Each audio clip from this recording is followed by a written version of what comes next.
Pemirsa, untuk mengetahui perkembangan perdagangan komoditas hingga sore ini kita sudah terhubung bersama Andri Hardianto, analis Asia Trade Point Future.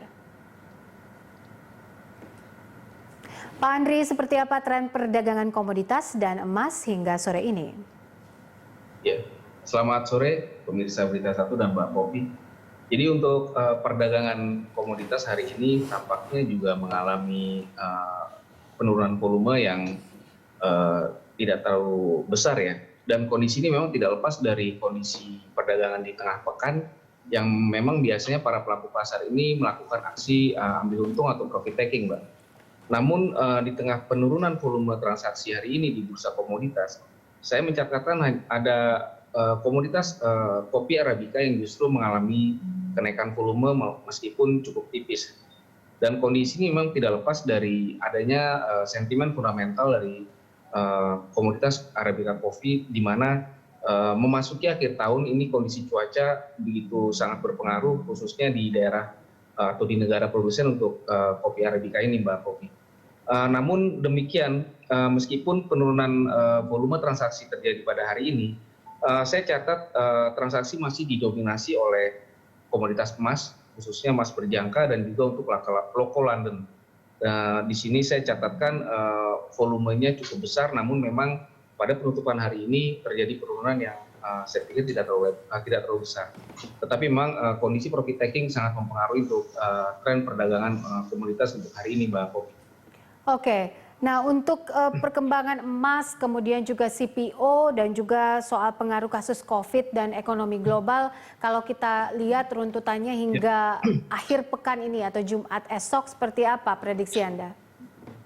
Ya, seperti kita ketahui Mbak Popi bahwa harga emas selama tahun 2020 ini telah mengalami kenaikan hampir sekitar 26-27%.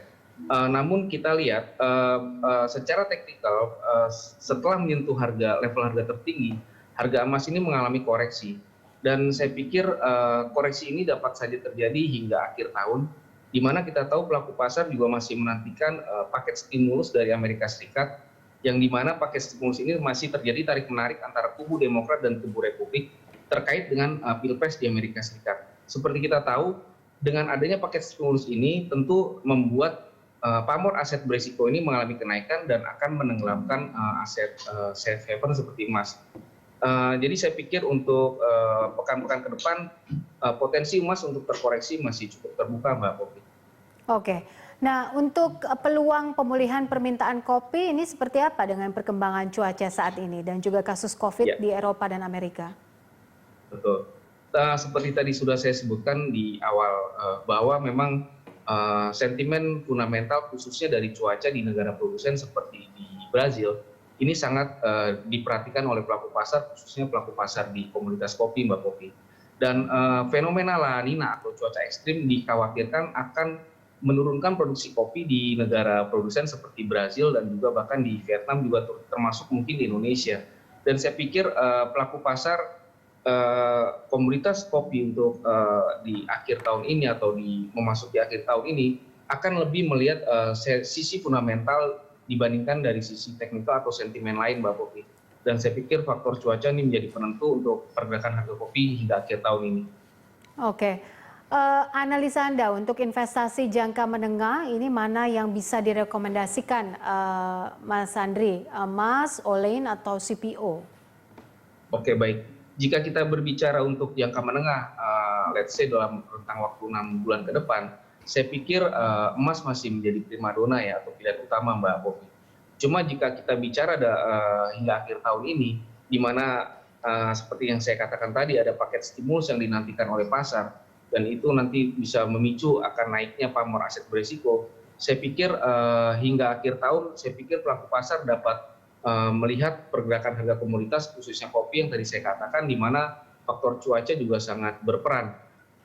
Tidak juga dilupakan adalah CPO, Mbak Popi, di mana sudah mulai adanya permintaan dari beberapa negara khususnya India dan China atau Tiongkok, di mana kedua negara ini sudah melakukan sedikit pelonggaran untuk lockdown, dan kemudian dari India sendiri sudah ada wacana untuk melakukan restocking atau pembelian untuk stok di dalam negeri India, di mana di tahun depan atau awal tahun depan ini akan ada event-event besar ya di hari keagamaan mereka, yaitu seperti di tahun baru Imlek, dan kemudian di India itu juga ada perayaan Diwali dan hari besar kebudayaan lainnya dari kedua negara tersebut, Mbak Popi. Oke, baik. Untuk sarannya bagi investor untuk investasi di akhir tahun 2020 ini seperti apa rekomendasinya? Iya, memang untuk sampai akhir tahun ini saya pikir pelaku pasar seperti yang saya katakan tadi adalah sangat menantikan kondisi yang terjadi di Amerika, khususnya paket stimulus dan juga pemilihan presiden.